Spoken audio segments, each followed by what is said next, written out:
Overheard my husband and Mill planning to give one of our twins to my infertile SIL as a birthday gift, so I ghosted him, filed for divorce, and moved to a different city to protect my babies. Hey everyone, before we dive in, I have a quick favor to ask. If you enjoy content like this, please hit the subscribe button. It's free, supports the channel, and ensures you never miss out on amazing videos. Alright, let's get started. I, 28F, and my husband Mike, 30M, have been in a loving relationship for almost 6 years. We met when I had first joined my job, and because he was more experienced than me, he would help me out immensely. From the very beginning, Mike knew that I didn't come from a good family. I had to fight for what I wanted and do odd jobs here and there to save up money for myself. Both my parents were into drugs and hardly did anything for me. Hence, when I went to college, I moved out, cut them off, and never looked back. They would sometimes try to get in touch with me if they needed any money, and because of that, I had changed my number and address several times. When I started working with Mike, he was exceptionally kind and sweet to me. I remember once I had worn a shirt to my office which apparently had 2 small holes that I didn't notice, but Mike noticed them and bought me a new shirt to change into so that our coworkers would not find out. When it rained or snowed, he would pick me up from my place, even though my place was more than 1 hour away from his, because he knew I had to walk a lot to get the bus. I would sometimes skip lunch, not just because I wanted to save money, but also while growing up, I never had enough to eat 3 proper meals a day, so it had become kind of a habit. As an adult, however, Mike would always bring me lunch and insist on eating with me to make sure that I was properly fed. Like I said, my husband was sweet to me, and it didn't take long for me to fall in love with him. The only thorn in our relationship was his family. For some context, Mike comes from an exceptionally wealthy family, the sort of family where you have multiple cars, a vacation home, and you go for cruise vacations during the summer. He and his sister went to private school and never had to worry about paying anything themselves. In fact, his dad has told him several times as to why he was even doing a job, because the kind of money they have can set him up for life. But Mike insists that he likes his job and wants to live life with a purpose. Anyways, when Mike introduced me to his family, he had told me that they can be cold and unwelcoming, but they would eventually warm up to me. I went to meet them for the first time, keeping this in mind. I wore my best dress and heels and made sure to present myself in the most polite and respectful manner possible. His father greeted me politely, while his mother didn't even bother shaking my hand. His sister Kayla looked at me up and down and smirked as if I looked like a clown. I felt so humiliated, but I thought of what Mike had told me and let it slide. Throughout the evening, I tried my best to engage in conversation and to show genuine interest in their lives and interests. I complimented his mother's cooking and praised his father's choice of decor and his collected art pieces. However, every time I said something good about his art, his mother would scoff and comment something like, "As if someone like you would know anything about art." Now, I did grow up poor, but that doesn't mean that I wasn't interested in art, so her comments seriously hurt me. Mike would squeeze my hand every once in a while, pleading with me to keep my cool. When it came time for dinner, his mother insisted that I should be seated away from Mike, since she and Kayla wanted to be near him. I sat next to Phil, and he was quite open-minded and polite, so we had a good conversation. Throughout the evening, Kayla and Mill were fawning over Mike and completely ignoring me. The 3 of them were busy having conversations with each other. At one point, Kayla knowingly started talking about one of Mike's exes, whom she was still friends with. She said how the ex is apparently looking the best that she has ever looked and started showing Mike pictures of that girl in bikinis from their recent trip. Mike told his sister to stop, but Kayla laughed at his discomfort and told him that he could always slide into the ex's DMs if he wanted to, because apparently she still has a soft corner for him. I was growing increasingly uncomfortable, and I guess Phil noticed that too, so he asked Kayla to stop talking as well. However, his efforts were met with resistance from Mike's mother, who seemed to take offense at his interference. I was so uncomfortable with their whole family dynamics that when Mike excused himself from the table and asked me to come with him so he could show me his childhood room, I was grateful to escape the awkward situation. I followed Mike out of the dining room and up the stairs to his childhood sanctuary. Later in his room, Mike apologized to me about his sister. He told me that she had always been this way, even when they were growing up, and would always push him to date one of her friends, telling him how he should marry someone only she was comfortable with. I could sense that he was genuinely apologetic, so I let it go and informed him it was best that we left. He agreed. It wasn't until later, as we were saying our goodbyes, that Mike's father pulled me aside. His expression softened, and he said that he had been skeptical of me at first, but my sincerity and efforts to connect had won him over. He apologized for his initial coldness and assured me that I was welcome in their home anytime. He told me to not take Mills and Kayla's words to heart and that he was happy Mike had found someone like me. I felt relieved after hearing those words. Ever since then, I knew that it would take a lot of effort for me to impress my Mael and SIL if I ever wanted to be accepted by them. However, the situation never changed. As Mike's and my relationship progressed, his mother and sister would continuously dissuade him from dating me. I remember once for my birthday, Mike and I were supposed to go on a long drive to the beach where we would be having a romantic picnic. I was really excited to spend the day with him. However, in the morning, his sister called him telling him how she needed to see him urgently since something had happened to her. He let me know, and I immediately asked him to go and visit her because we really believed her. However, it turns out she had just called him as a prank, and there was in fact nothing urgent. She insisted on him staying for the day, and when he refused, telling her that it was my birthday and he wanted to spend the day with me, she laughed and told him that it was exactly why she had called him, so he had an excuse to not spend the day with me. Mike was so pissed at her that he stopped talking to her for months after that. His sister would then angrily send me texts calling me various names and telling me that she wanted to kill me because I was coming in between her and her brother. I would of course show these messages to Mike, and this would make him more pissed. It was only later that year at Christmas, after Mill intervened, that Mike agreed to forgive Kayla. However, she never once apologized to me for all the harassment. When Kayla got married young to her then-boyfriend Joe, she refused to invite me to her wedding, telling Mike how he could instead come to her event single and meet some of her friends. Mike refused to go without me, so in the end she had no choice but to include me in the guest list for her wedding. I wore a long pink floor-length dress that Mike and I had picked out for me since this was a grand event, and we were all supposed to dress well. He did tell me how incredibly beautiful I looked, and during my SIL's event, several other guests including Phil complimented me as well. Kayla later confronted me about how I had ruined her wedding by upstaging her. Even though other guests also wore floor-length dresses, she yelled at me and Mike that I had knowingly dressed that way to get all the male attention. Mike tried to pacify her, telling her how that was not our intention, but Kayla refused to listen. She got even nastier to me after that incident. Over the years, Mill and SIL have insulted my appearance, telling me that I look poor, calling me a fat pig when I gained a couple of pounds, making fun of me and my family background in front of their family friends, and overall have never changed their distaste for me, no matter how much I've tried to stay polite. Hence, during the 4th year of my relationship with Mike, I stopped trying altogether, as their behavior was starting to affect my self-confidence, and there were only so many shots I could take about my appearance. I had a long conversation with Mike and put my foot down. I stopped going with Mike for his family dinners or family events and never responded to SIL and Mill's messages anymore. I ignored them just the way they had ignored me over the years, and my mental health significantly improved. Mike understood and supported my decision, even though Mill told him that I was being disrespectful for not visiting them anymore and that I was not wealthy enough to get married to. However, despite what his family thought, last year Mike proposed to me. The proposal was a moment of pure joy and love. He had prepared everything for the day and was so nervous when he popped the question. I had no doubt in my mind when I told him yes. Later, when he told his family about it, his father congratulated us while his mother simply told him that she hoped he had given this a lot of thought, otherwise he was going to regret it. Mike asked her to not be rude since she was on speaker, and then she begrudgingly congratulated me also. I guess she finally accepted that she had no choice, and that I would be a part of her son's life moving forward. When Kayla found out, she had a much more strong reaction. She apparently told Mike that he needed to get a prenup with me, telling him how poor people like me can suck the money out of anyone.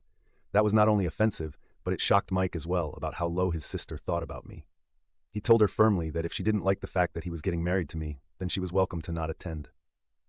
Kayla and he fought a bit more, and Kayla even called me a bloodthirsty gold digger.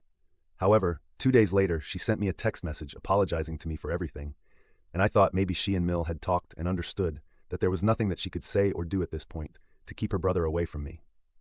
I did tell Mike that I would be open to signing a prenup before our marriage because I wasn't marrying him for the money. I was marrying him because he was kind and supportive of me, and that is all that I have wanted in my life.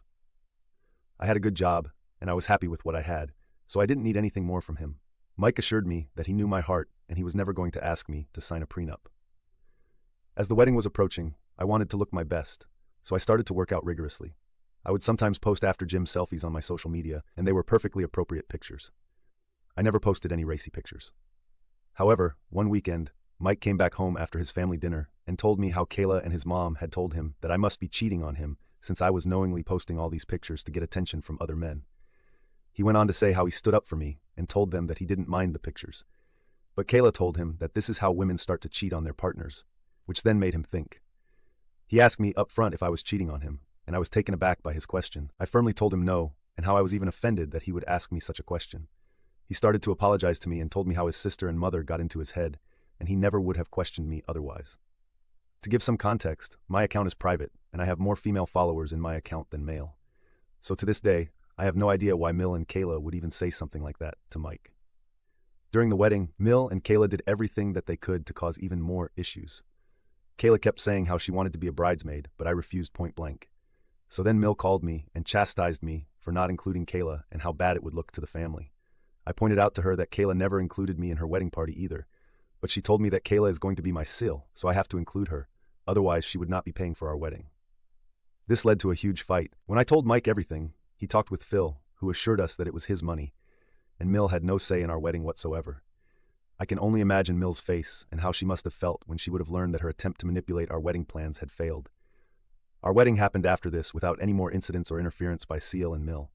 Mike and I are still going strong, and I thought everything was good between us. However, something has happened recently that has made me question everything. I never thought I would find myself in this situation. It all started when I found out 3 months ago that I was pregnant with twins. Mike was as pleasantly surprised as me. We were both filled with excitement and happiness. We had been trying for a baby ever since we got married, and the news of not just one, but 2 little ones on the way felt like a dream come true. Mike insisted on having a family get-together where he would announce my pregnancy, even though I wanted something low-key. I understood his excitement about becoming a father, so I agreed. When Mike and I announced I was pregnant during the party, everyone immediately came over to hug us and congratulate us. However, Sil and Mill looked pissed and stared daggers at me. For context, Kayla got married before us, and she had been trying to get pregnant for a long time. However, I had heard from Mike that she is infertile and basically barren. She and her husband Joe have tried everything, but to no success. Mike, Joe, and Phil have tried to convince Sil to adopt if she wants children so much, but Kayla refuses to listen. She says she doesn't want to raise a kid from the streets, so I guess she wasn't happy when she found out that I had gotten pregnant. I was aware of Sil's personal issue, and it was also one of the reasons why I didn't want to make the announcement in front of everyone. Because regardless of my equation with her, I did sympathize as a woman with her condition. When Mike's relatives started to ask about the baby shower and if we knew the baby's gender and such, Kayla burst out crying in front of everyone. She rushed into the washroom and locked herself in. As you can imagine, everyone's mood immediately soured. Mike and Mill begged her to open the door, but Kayla refused. After 30 minutes of them begging, Kayla came out with red puffy eyes. She looked at me directly and told me that I should have talked to her first before making the announcement, since she couldn't have a child of her own. I tried explaining to her that I never intended to make her feel bad, but she ignored me and walked out of the party with Joe. Mill later chastised me about how selfish I am and how I always make everything about me without caring about other people's feelings. After the party, Mike did apologize to me and assured me that he would talk to Mill and Kayla and make sure they understood that this was all his idea and that he never thought our announcement would hurt his sister so much. I still felt bad about Kayla, but my husband assured me that it wasn't my fault at all. The next weekend, when he went to his parents' place for dinner, I stayed behind as usual since I wanted nothing to do with his family conversations. I have no idea what they talked about, but Mike came back home telling me how he had ended up apologizing to Kayla since she was really hurt about everything. He recounted how Kayla had shared the emotional toll of her struggles, detailing the countless medical tests and sleepless nights spent in tears for years. As he spoke, I couldn't help but feel a pang of guilt. Despite the tensions between us, Kayla was still family, and the thought of her suffering weighed heavily on my conscience. I realized that beneath the facade of resentment and animosity, there was a woman who was hurting and in need of compassion. Mike told me how I should reach out to her, and I agreed. I messaged Kayla and apologized to her for not giving her a heads up about my pregnancy before the party. I told her that I wanted to resolve things between us before my twins were born, so that we could start fresh as a family. To my surprise, Kayla responded with unexpected warmth and understanding. She thanked me for reaching out and acknowledged her own role in the strained relationship between us. She expressed her genuine happiness for my pregnancy and reassured me that she wanted nothing more than to mend our relationship and be supportive during this special time. Kayla offered to throw a baby shower for me when the time came, telling me how she had never had a chance to do it for anyone, so she would love to organize one for me. I graciously agreed. In the months leading up to the baby shower, I noticed that both Kayla and my mother-in-law were unusually kind and sweet to me. They would regularly call me, asking about my health, and send me flowers with cards that said, "Hope Mama Bear is feeling okay," or "Can't wait to see the twins." It was definitely surprising and a bit unsettling because, up until that point, our relationship had been strained to say the least. Suddenly, both Kayla and my mother-in-law were acting completely out of character, showering me with love. It felt like a sudden shift, and I couldn't shake the feeling of unease that accompanied it. However, I thought maybe they were making an effort to mend things between us before the twins were born. I never imagined there could be anything sinister behind it. Despite my suspicions, I tried to remain optimistic and hoped that maybe we were turning a new leaf as a family. Mike continued to visit his family for dinner every weekend, and everything seemed fine on the surface. On the day of my baby shower, I was surprised to see that Kayla had actually listened to all my suggestions and kept them in mind while organizing the event. The event was everything I had hoped for and more, with friends and family gathered to celebrate the imminent arrival of our twins. Unlike typical baby showers, the men of the family were invited to the event also. Phil had brought multiple gifts for the twins. We were all having a lot of fun and playing baby shower games throughout the afternoon. Kayla was polite while engaging with the guests and ensuring that everything ran smoothly. During the middle of one of our games, I had to excuse myself to go to the washroom. After I finished my deed, I was just coming out of the washroom when I heard my husband and Mill furiously arguing in the hallway in hushed tones.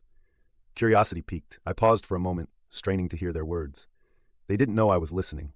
At first, I thought it was just innocent chatter, maybe about baby names or nursery decor, but as I listened closer, my heart sank.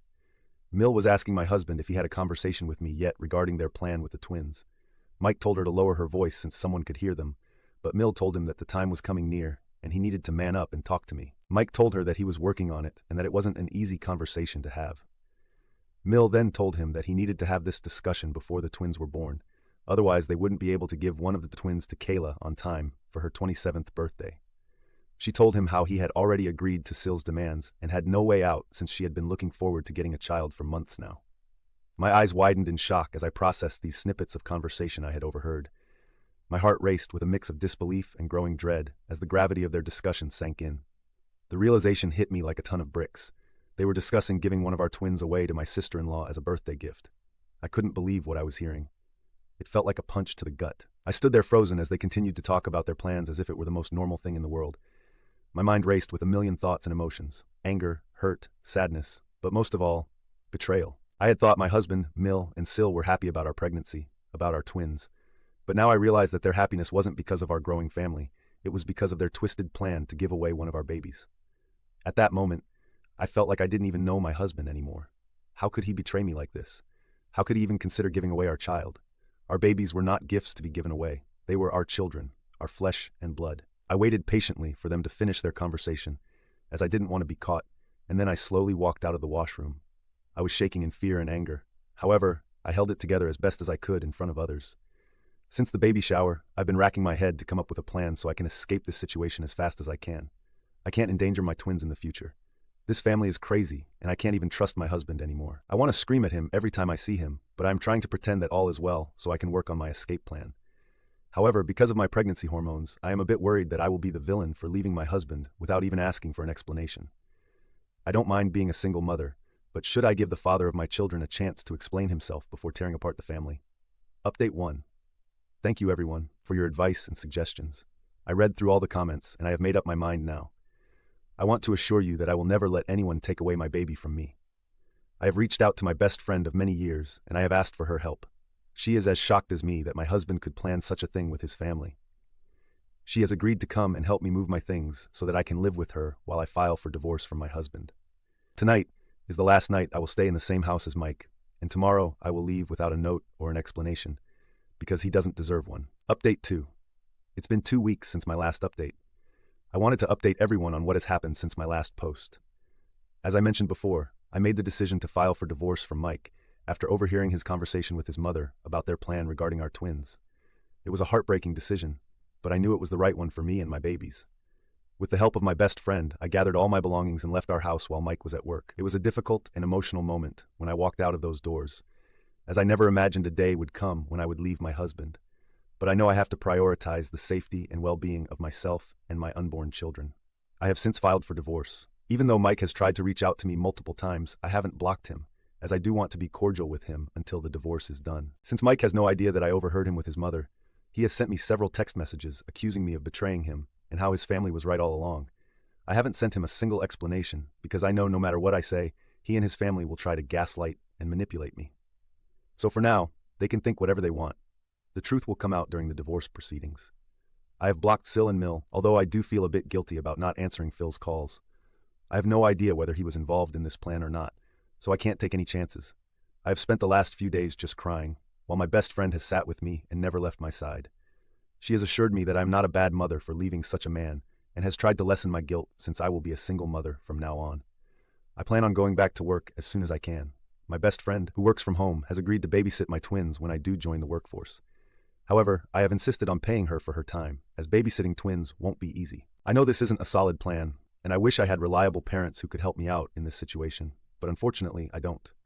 Also, my best friend will only help me look after the kids until I can get my divorce from Mike, So then with the child support, I can hire a proper nanny. I know it won't be easy, but I am determined to create a safe and loving environment for my twins. I am grateful for the support and encouragement I have received from all of you during this challenging time. Update 3.